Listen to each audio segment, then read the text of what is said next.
Well, we found our ways to the winners match here in Group A of WCS Europe in Season 3. And now it's time for one of these players to advance on to the round of 16. Is it going to be Miniraser or is it going to be Snute? Two interesting paths that we have here. Of course, we have Snute, who is being backed by a lot of people right now to do the thing that Naniwa was able to do last year, which is to scrape into WCS. And it was a scrape, of course. It was a playoff match between Revival and Naniwa right at the end there.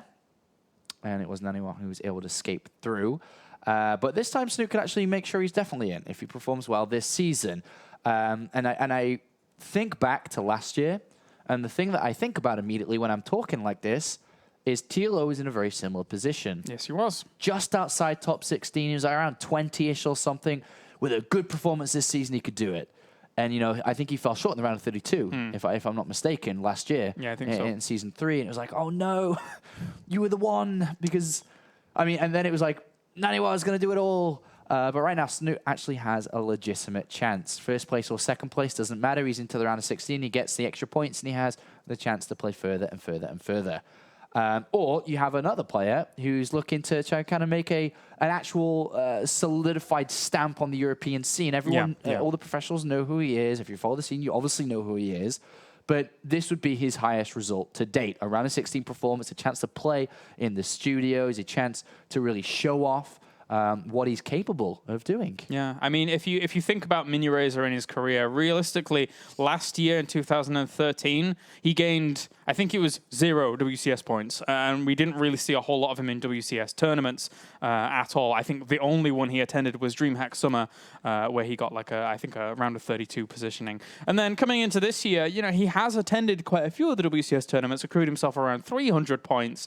But this would certainly be the highlight, as you said. This is a really good opportunity for him, I would say. Absolutely, and of course, it's a great classic matchup between two, you know, kind of rival countries. You know, Norway and Sweden. Yeah. Of course, Norway, you know, technically are the best nation according to Nation Wars. If they won that, with Snute carrying them in the finals. But I think they play a lot of other sports against each other. And funny enough, while you were talking there, I Googled, because my hockey experience and knowledge is very low. Okay. So I actually Googled which country is better in hockey, Sweden or Norway. The first thing that popped up is, why are Sweden and Finland superior to Norway? I figured that might happen. My answer was, it was answered there indirectly, so I don't need to talk about that anymore. I thought it was funny to bring up. But then, obviously, you have to remember that Finland is superior to Sweden in hockey because... Are they? Are you sure? Is that a definite, or is that a slightly biased opinion? My knowledge is like 3 years ago. But last time I was there, Finland beat Sweden, and then there was parties forever because Finland likes beating Sweden. But then equally, Sweden likes beating Finland, so maybe they beat them last time. And I'm guessing that's what you're checking right now. No, actually. Oh, wait. Sweden versus Norway. Is Norway better than Sweden in anything, was my... Country fact comparison. Country fact comparison. You found something. I was looking because I was trying to think about what is there something that... User rating of a country. Is that really a thing? It's just a comparison of facts. This doesn't count. I was going to say, like, oh, I rate this country higher. This is... Yeah. I enjoy that. Either way, we're going to find out for sure now, at least for today. In StarCraft. In StarCraft 2. Between these two players. It's pretty isolated. Yeah, it's a very, very small sample, so don't take my words. No, that's okay. I can do that. But the reason why we're just talking a little bit there, Snute was just going through the veto process a little bit slower than normal. Just going through which maps he wants to play or not to play. And we are now set up for our first game. So it is going to be overgrowth between these two players to be able to find out which one will, you know, kind of go in the right direction to begin this, because this is a good start to get this first map win. But so far, if you compare the performances from both players, Snute, pretty dominant, really. Yeah. You know, the game 2 was a little bit weird, but overall, I think he played quite a dominant series. And then on the other side of things, Miniraser, you know, scraped through in that last game against Stardust. It was interesting. It was really cool to watch. Yes, it was. Yeah. if you look at these two guys, obviously we know a lot about Snute ZvZ. We've seen that quite a bit. Right. Do you know much in relation to Miniraser ZvZ? It's okay if not. We don't see really too much of him. No, I do not know too much about his ZvZ. Okay. Snute's just been very televised when it comes to his ZvZ. This guy just does not lose very often in macro games in the Roach Wars. He's very well-rounded on what to do, where to go, what kind of timings to move out on. But Miniraser, I mean, the one thing that I just know, not so much specifically about his ZvZ, but just his kind of style is aggressive. So if that translates to his ZvZ, it could be quite, intensive in the earlier stages, micro-intensive, and then trying to play the game from there. But, I mean, we'll see, I guess. Yeah, I mean, Snute, he beat, who did he beat at Shenzhen in ZvZ? It was True, right? Yes, he beat True, and he had a really close series with Jadong. Yeah, I mean, losing 2-3. Those two things alone speak volumes about his ZvZ and how strong he is in this particular matchup. So that's certainly something that Miniraser has probably watched as well. I mean, he wasn't at Shenzhen, but no doubt he will have seen a lot of the games from it because it was a really high-caliber tournament. So you want to be kind of scouting out your opponent like a player like Snute, of course. This is a big opportunity for Miniraser now. And, this is completely just guessing and estimating maybe a bit of his mindset here. But I would imagine that coming into today's group, as much as you would like to tell himself that he can go through as top 2, you'd also be saying that there are 3 fantastic players in this group with me, and I'm going to give it my best, but it's not as likely that I will advance through.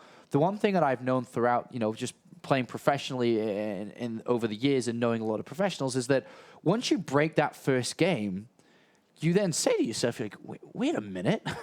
Maybe I can go through. The realism of it all kind of seeps through, and you start to think that, wait a minute, I've beaten Snute on the ladder before.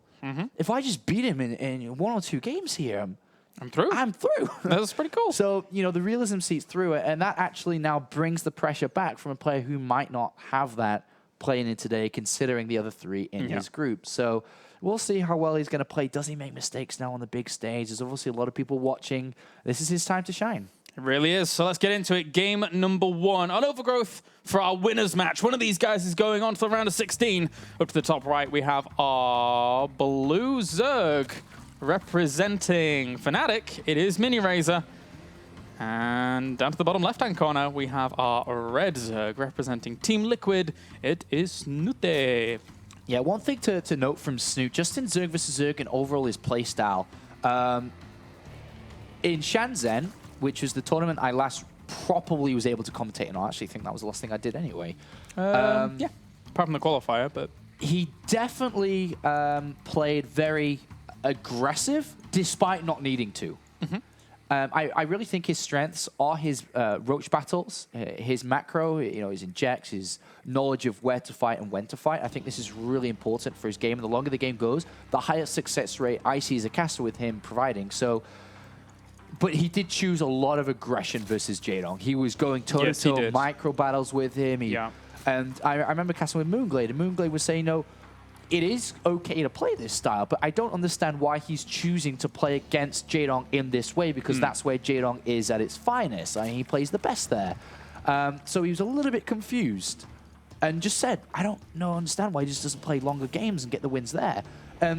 Standing true to the 2-player styles here, we have Miniraser opening up for that gas and spawning pool build, which, hyper aggressive. I mean, I mean, let's just say it has the potential to be, right? I mean, it's hyper aggressive is like the super fast Baneling build or something, like 9 pull 9 gas or something, or 10 pull 10 gas like this. But this is actually quite aggressive because obviously the Zerg's speed is miles ahead of what Snute has. Especially since he's already, he started his hatchery at similar times, but of course with that money into that gas, it's not being invested into for Snute just yet. So battling against those kinds of possibilities without your own speed yourself or your own gas at all can be quite tricky here for Snute. So he's going to have to be very careful about that. And he's going to have to somehow get information. But the Overlord on this natural, he'll see how late of an expansion this is, or slightly later than his. Yeah.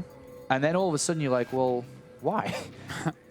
But then also he knows that he can't really get in there with the Overlord, so Queen is potentially there to push it away. So It's a little bit difficult there for Snute to really do it's actually, much. I was looking at it, I thought it'd be a little bit later. It's actually not that much different between them. It's only like 4 seconds or so. So maybe didn't read into that at all, actually. So I'm going to be careful about what I said there. I just think Miniraser is going to build Lings at this point and save them all, and then explode with Zergling speed. But I'm not sure that Snute realizes. No. I thought he may have by the... I just assumed that the timing was different, but no. This actually is going to be a massive surprise here. This is a nice option from Miniraser. Snute needs to be sending in 2 Lings and having a look around. I mean, or trying. He's got no idea, Claris. No. He's building drones and drones. is about to get, a little bit exploited here. And there's even an option where Miniraser runs around the left-hand side. I mean, These 2 whether Lings he are does that at all... Yeah, these 2 Lings are so late out of Snute here. He's not going to have Bailings, and he will not have the same amount of Zerglings. No, not at all. Not at all. He's got no idea. Absolutely no idea. He's not even got enough gas for his speed at all. He needs to make a huge evolution chamber wall at the front to somehow hold on, but it's going to be so difficult. I think this is just dead. Yeah. I think he's dead. Here it comes. And now he sees. And now the reaction's like, oh my god. Uh-oh. Get that wall up somehow. He's going to try and hold at the ramp. This is going to be an interesting hold. Yeah, that's so many if Lings. he does make this hold, this is incredible, but this is not going to be easy. 32 Lings on the way, putting on the pressure now, trying to bust down this Queen wall, but the drones actually battling it out as well with this. To be fair, the Queens are holding on quite all right. No transfuses, though. Yeah, exactly. And with that first Queen falling, that opens up a big hole in this wall. Second one falls as well. Snute didn't see this coming. He's Not got at to all. play more careful against this player. And with all those drones coming off the line now, he is down on quite a few. The extra Lings on the way need to just kind of seal the deal here for him, really. I mean, he's almost less in drones now, too. Yeah. All right, extra Lings just flooding on in, killing off drone and Ling alike. And this is pretty clean cut here for Miniraser, doing a lot, but he's having to deal with slow Lings in quite high numbers, and the drone count is exactly the same. Yeah, and there's the drone not working here, and he also doesn't have the injection, so he's not building the 14 Lings. It's the 4 to the 14 at this point. That one Queen's a big difference maker here for Miniraser, who can just reinforce very fast. He's got the speed advantage here, so he can run around his opponent's Lings to get to the drones to slow his opponent's economy down, pick off loose Lings like he is now as well. So it's going to shut down a lot of the income. A lot of it. Completely surprised. Take more Lings to kind of just kill off the rest of any kind of straggler drones that would come along. But once all of these Lings rendezvous with one another, it's going to be very, very difficult here for Snute to really do a whole lot. He has an equal number of Lings, but he can kill the natural if he wants. He can do whatever he wants. And a lot more Lings on the way, too. 18 to 4 still, 18 to 6. As the numbers dissipate here for Snute, he just can't replenish. And this is a difficult hold here. 10 supply down. Losing a drone here is massive. It's now 3 drone difference just by the runaround. Soon Snute will have Zergling speed, but there's still a window where he doesn't have that. Yeah, he's actually making, I'm impressed at how well Snute has held on during all of this, but the numbers are just going to become overwhelming pretty soon. It's an uphill battle, which you can't quite make. Nope, not at all. And then what do you do with Ling speed when you have no Lings? Not much. That's it. GG. Whoa! Miniraser. He is turning this group on its head. I can't believe this. I mean, it's not that Miniraser's... I mean, I guess it is because Miniraser's doing it, but every season, something like this happens. Yeah. And it happened to be the first day that it's happening again. He's now just 1 game out of 2 away from going through first place and taking it for himself. And then, if Miniraser advances on from this, either Stardust or Snute is guaranteed eliminated. So a champion is eliminated, or... The guy that wants to go to BlizzCon. So. Yeah. All right, so we're going to get into game number 2 in just a little bit. Miniraser had this, potential. I was talking to you before we went live. He had this potential just to mess this group up. Yeah. It's that wild card. Completely mess it up. Keeps happening. Somehow. And, he's doing it. So just 1 game away now from really screwing this over. This group from, the predictions, from the champion being eliminated, from the guy who wants to go to BlizzCon from being eliminated, and it is the good old classic underdog story from the bottom to the top. Yeah. It's really cool to watch, actually. Really cool to watch, because right now he is performing very well. I mean, the builds that we've seen from him in the past couple of games have been, a little bit more aggressive than the bigger macro games that we've seen. But a win is a win. He is going straight to the round of 16 if he keeps doing this and keeps making it work. I mean, that's cool. I really like watching aggressive games. I really do. And it's working for him now. But now will it, that aggressive nature work twice? Snoot's going to be a lot more on top of things now. He's not going to be letting something like this slip through. It's true. Be trying to keep eyes on his opponent a lot more.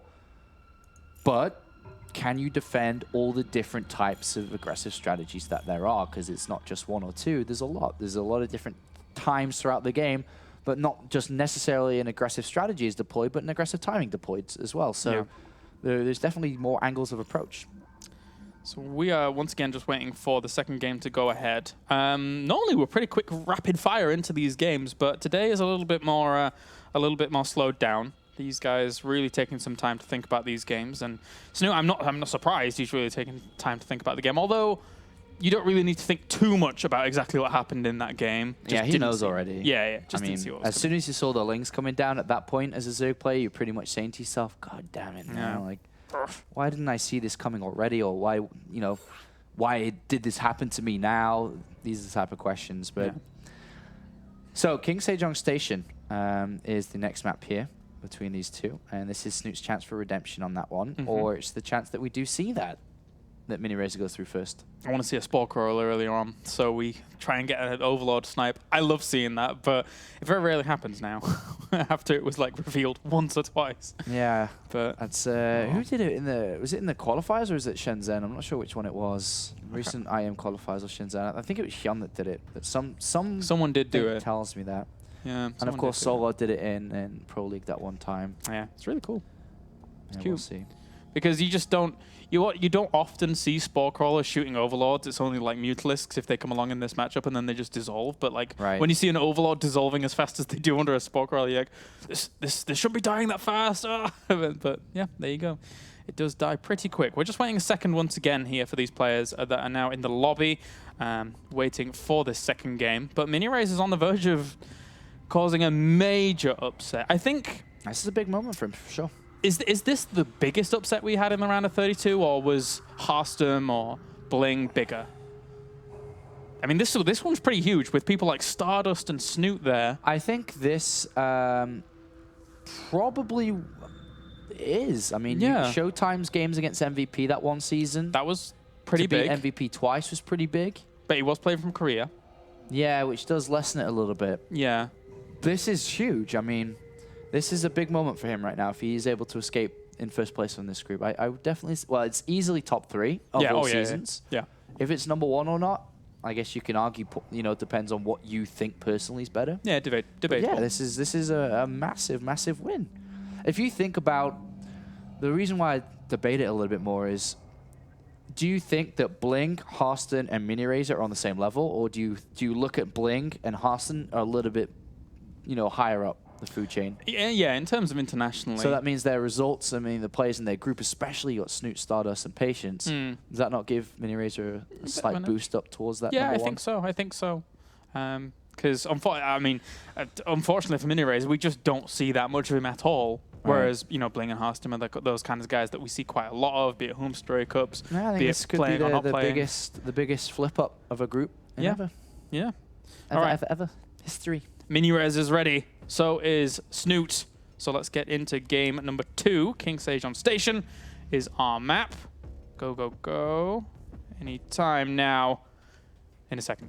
So, this could really go all the way for Miniraser. He could take this 2-0. Maybe it be with Sly Tricks, but you've always got to give it to Snute and never really count him out in a ZvZ, because the way he plays the matchup is brilliant. I mean, the way he controls arcs, for one, is something that you very rarely see from other people. He uses stop control. Though, that's the thing. Yeah, true. That's true. So Miniraser just might bring the aggression and go for it. Banelings, let's go. Yeah, like a Ling Baneling tech. This ramp's pretty big. Yeah. So it's definitely capable of doing that. If he hides something, he could pick up the winner. Pick up a 2-0. It'd be huge. All right. So we're just loading up now. Do you think Snoot's going to equalize? I think Snute might equalize. I think he'll... There's a higher chance he equalizes than there is Miniraser to 2-0. Let's put it that way. Yeah. The odds are in his favor in terms of this matchup, that's for sure. So, after this, we have the loser of this going up against Stardust, guaranteed. There's a drop. Yeah, that's That, for me, is obviously a big game for both sides, because Stardust is going to be angry. He's going to be ready to go through. It's like, Miniraser Right. wants the revenge. Right. That's for sure. The best part about that win was the smiley face after he... Yeah, he was like, darn. And he's like, oh, no, you spotted my early spawning pool, and this sucks. And the Stardust is like, it does, right? And then he wins anyway. Right. Damn. But, yeah. Do you think that... that Miniraser would try to go toe-to-toe with Snute, or do you think he just goes aggressive anyway? In this game, I think one game up, he goes aggressive again. Yeah? Like, I mean, if it doesn't work out, you've got another game where you can try and go toe-to-toe, but then, I mean, Snoop's pretty good at that. Yeah. It's a big chance for, of course, Fnatic and Sweden here to be able to get a one-up to go through. We'll see, though, if it's going to happen. It's going to be difficult, though. I mean, to pick up a win like that is always good. But at the back of your mind, you also do saying, like, still Snute. This is like, you know, do I have to win like this to beat Snute, or can I go the full distance? I think he should have confidence in himself. At this level, you're in the round of 32. You have to have confidence in yourself. Yeah, and it's not like the qualifiers for this tournament are ever really that easy. And then Challenger can be quite hard as well. He beat Demuslim 3-1 in the Challenger, but that really doesn't kind of do too much towards a group where you've not got any Terrans to really deal with either.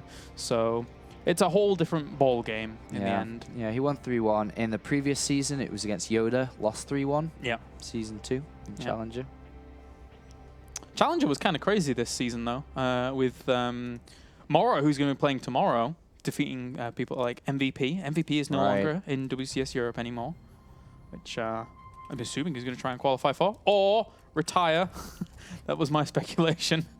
But anyway, this is taking quite a while to get into. What's going on? Yeah, just administration. Administration. Paperwork is still being filed for the regame. For the regame, and the drop of that, they had to file a couple of pieces of paper to say that it officially happened in the WCS, and once that's done, we'll get into this next one. You looking forward to Toronto? Yes, I am. I've obviously, maybe it's not obviously. I've never been to Canada. No, nor have I. So it's gonna be good to go. Yeah. Looking forward for the tournament. Someone told me I had to eat poutine. Is that how you say it? Yeah? It's poutang. Are you... You're just trolling me now. I don't know.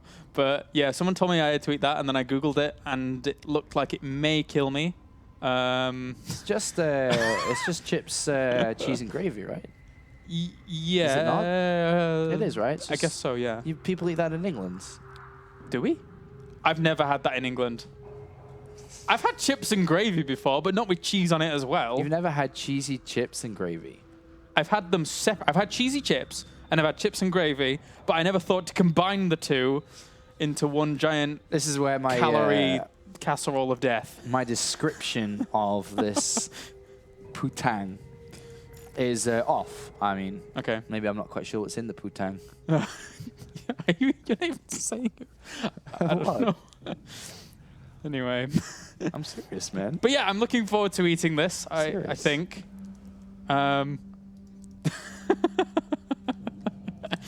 What's up, man? Nothing. I think... Do you not know any Canadians you could ask?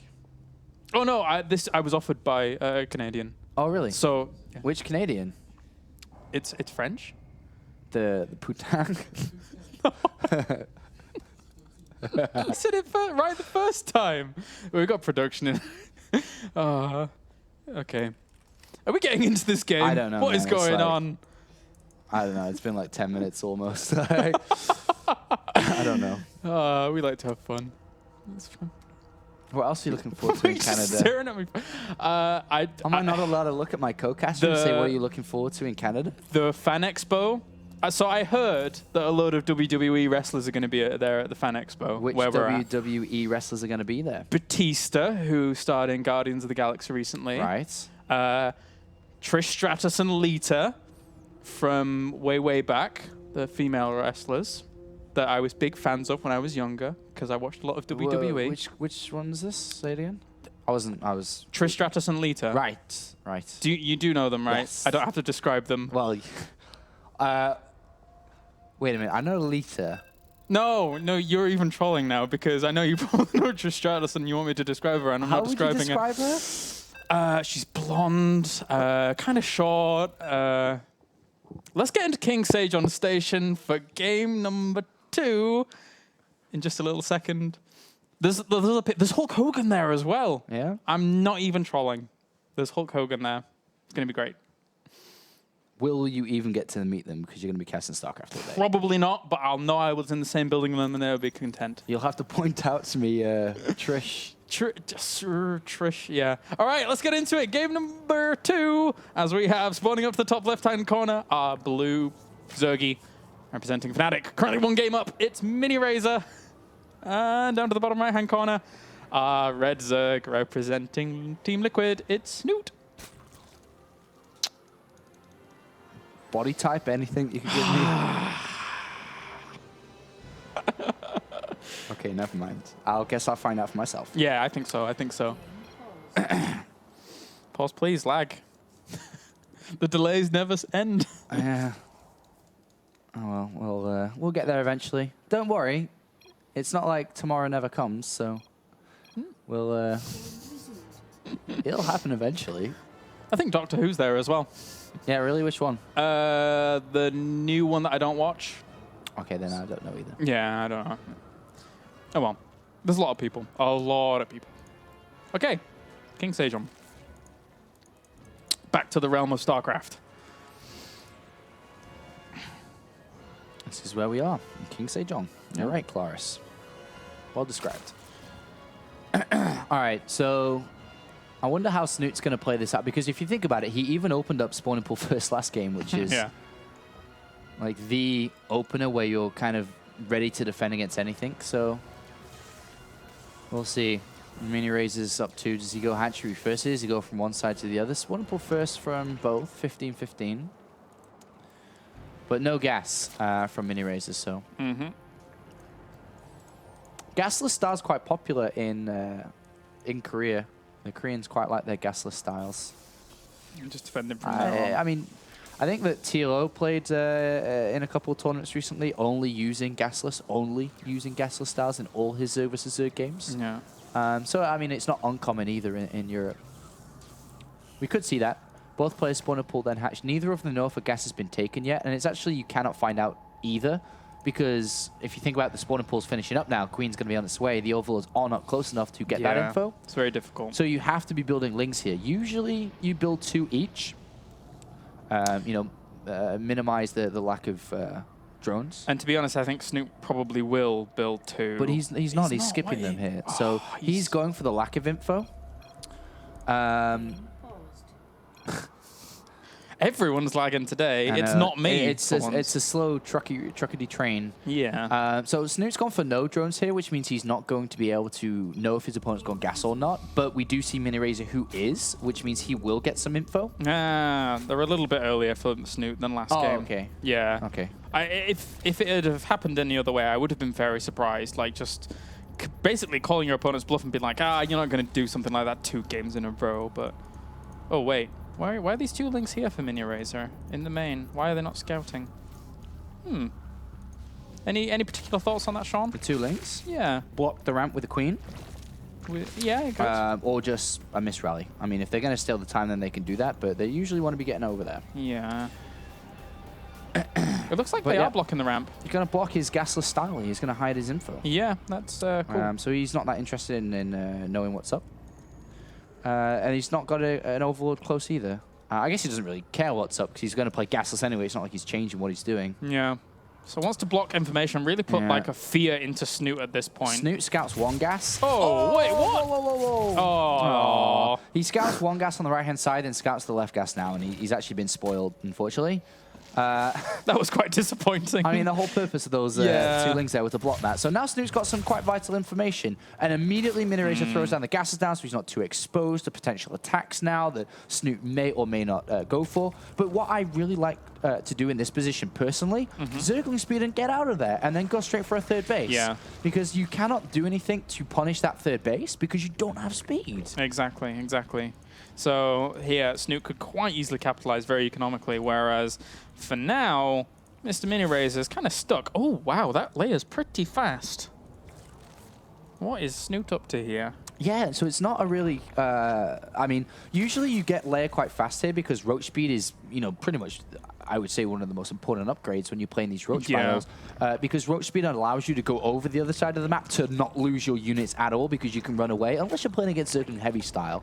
So it can work out really good. You get to be a lot more active with the units, and Snoot's trying to deny it. Yeah. And he will deny that he's gone for the layer quite fast here. I'd be expecting the +1 attack, obviously, from the Evolution Chamber, Roach coming in. So it's going to be like a really fast layer, really fast roach speed, +1 attack. Not super fast third base coming out from Snute. He's chosen tech over not. Are we going to see Ling style? From Minirasers? Yes, we are. Yeah. I had a feeling we might. He really, now that I think about it, all the games I ever casted of him in the past, he always liked melee. Like he liked it even against Protoss for quite a while as well. So with this, so very simply, roaches, you know, are better than lings when they have the right numbers.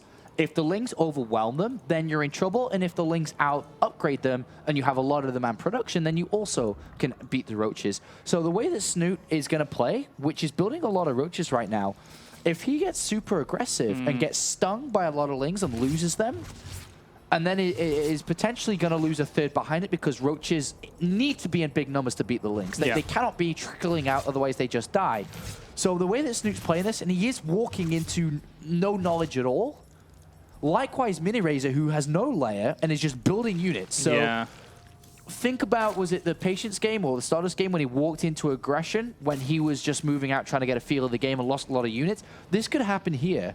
Snute going for roach speed and roaches with +1 attack could lose everything to mass lings here if they have the 1-1 upgrades. And also, Snute was pushing his creep out in such a way and using those queens to push away the overlords in the middle of the map. So he has a clean darting path through the middle if he wants it. Who reveals their aggression first? Yeah, exactly. It's a very, very good question. Because right now, if Miniraser wants to do this right, he should not reveal this. Miniraser transfers drones to the third to pretend like he is mining from that third, when in reality he's just going for this 1-1 attack. I think he's just going to show them through this overlord. Wait. Is he show them first? Yeah. Okay, shows them first. So you need to wait to the last possible moment before you start to lose a lot to get a good surround. He needs to catch them surrounded. Yeah. And if he does with his 1-1, which is seconds away, it's a lot of damage potential. Work. He cannot let them get positioned, though. He doesn't see all the lings yet. They're actually going to flood on in, and he's like, whoa, that's a lot of nice lings. Run from Snute. Yeah, positioning himself up against that wall is going to help out a whole lot, but those roaches at the front are actually taking a lot of damage. That's still a lot of lings he has here with the queen support as well. He's going to kill them all. Is this timing? He's going to leave these roaches and run for it. Yeah. Can he get the trickling roaches out to kill it? He could win this game. The attempt at a wall here from Snute. He knows he's in a bit of trouble. Well, the third is dead. The wall is being created, but the wall can be broken. This could be the strategy. This could be it. So they can go around that spine crawler as well. I mean, they can just go straight on in. This is Miniraser's opportunity to go through in first place in this group. There's a lot of roaches. Oh, they're not blocking. Yeah. Oh, they're not blocking. The roaches. There's even banelings coming in from the back as well. This is brilliant. Roaches coming out. Is this it? Is this it? This is going to be it, right? It has to be. If Miniraser is going to keep going forward, he has 71 Zerglings on the field. More are flooding on over. So many drones dying. Snute is so far down in terms of supply. Oh my god. Wow. Miniraser has turned Group A on its head. The challenger of the group flies through. GG. The Miniraser, first place. Big win.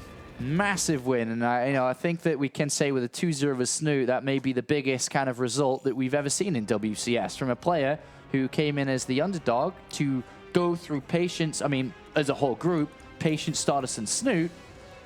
That's a massive, massive result there for him. Really, really big result. So, you know, a massive congratulations to Miniraser, who's our first player through today, and that's huge in itself. But now, you either say goodbye to the reigning champion or you say goodbye to the player who needs points to go to BlizzCon. Yeah. This is going to be a big match. This is...